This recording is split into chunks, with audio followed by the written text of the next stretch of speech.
to go through a step-by-step introduction to the fundamentals of a forehand.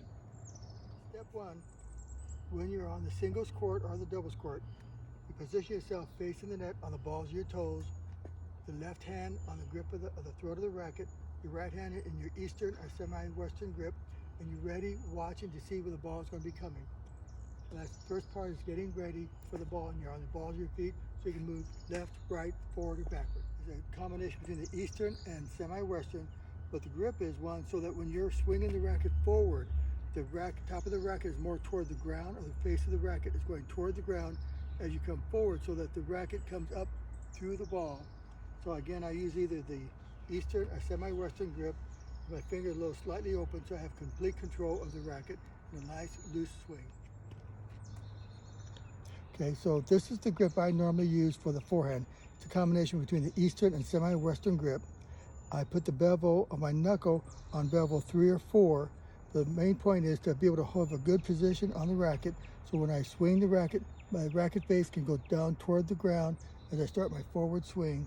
Again, you want to have a nice, comfortable grip so you feel comfortable with the grip. Once I'm in the ready position, I'm on the balls of my feet.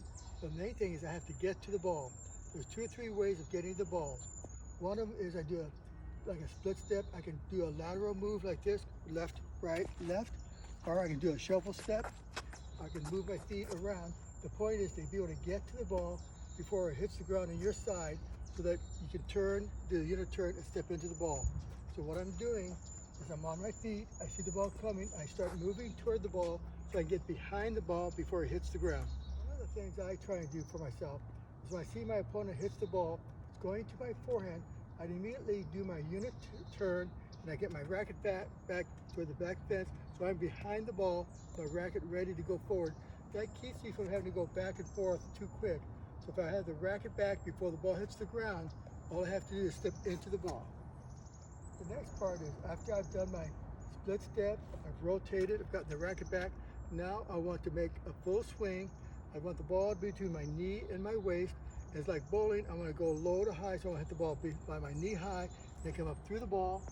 So it's kind of like when you're doing a bowling like this, you're going low to high. Again, I get the racket back, I get set, the ball's down here by knee, I make contact, and I come up through the ball. Another exercise I try and do, as the ball's coming, I talk to myself, I say, get the racket back, get set, but I put the butt of my racket toward the net, so that gives me more power. It makes me sure I bring the racket back behind the ball, then as I bring forward, I come into the ball, then the butt cap is toward the net again. Toward me, I'm in my ready position, line myself up behind the ball. When I bring the racket back with the butt cap going toward the net, I tilt the racket face so it's going toward the ground. So my racket face here is going down to the ground. So when I come into the ball, it comes up to the ball, and it comes through the ball. Again, the ready position, bring the racket back toward the fence, butt cap toward the net, racket face down toward the ground. I come into the ball, make contact, come through the ball, then my butt cap is again toward the net.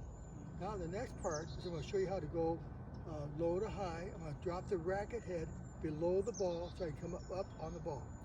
I'm in the ready position, the ball is coming, I pivot on my right foot, get my left shoulder toward the net, racket back toward the fence, butt cap toward the net, racket face down toward the ground, then I drop the racket below the ball so I can come up on the ball, hit it from 6 to 12 o'clock, and come through the ball, and butt cap toward the net again.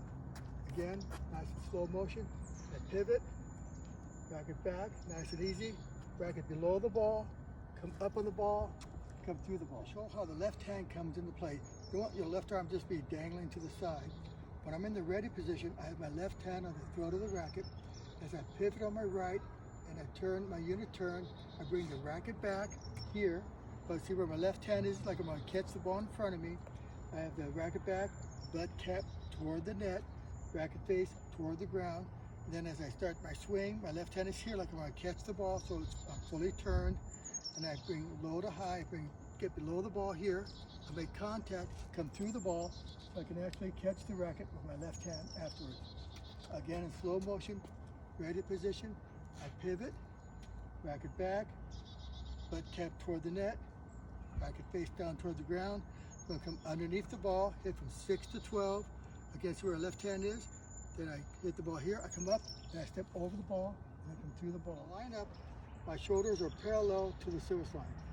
When I'm getting ready to hit the ball, as I pivot on my right leg, I step over with my left leg, bring the racket back, pointing toward the fence, racket face toward the ground, butt cap toward the net. I come down and swing low to high, come down below the ball. Again, my shoulders are this direction, but then as I open up, I come through the ball. So my shoulders again now are parallel to the baseline. And the next component is having a relaxed wrist. Remember, we talked about the first part, wrist is nice and relaxed. So when I'm in the ready position, loose wrist, left hand on the throat of the racket. I pivot with my right leg, step over, the racket face back toward the fence, racket face down toward the ground here, butt cap toward the net. I swing low to high. You see my wrist comes through the ball, nice and loose. My wrist comes all the way through, so don't tighten up the wrist. It's nice, free-flowing wrist action to drive the ball. Next step again is where do I make contact? If I'm doing all my split stepping and my footwork, the ideal position is to hit the ball in the same place for my body each time. So I move, I get there, get set, I pivot, get the racket face back, I see where the ball is coming, it's going to line down right in front of my left knee, so I'll make the ball contact right about my left knee, so I can drive the ball, my weight going toward the net, to drive through the ball. Again, I get the racket back, I come low to high, so I can lift the ball over the net, get there, get set, the racket's low, high, driving the ball over the net, racket back, get set, low to high, get set, racket back, set, low to high, lift that ball, put a topspin on it, low to high. Okay. Now I want to make contact on my front left knee right now. Get set, front left knee, now. Let it come down, now. Low to high, on my left knee, come down. What we're seeing is the basic fundamentals of the forehand, going about the grip, the positioning of the racket, how you rotate the body, you turn the body, how you put the racket back toward the fence, racket face down toward the ground, butt cap toward the net. As you start with forward swing, you move your weight, transferring toward the net, swing low to high, make contact with the ball about knee high, come through the ball, and follow through.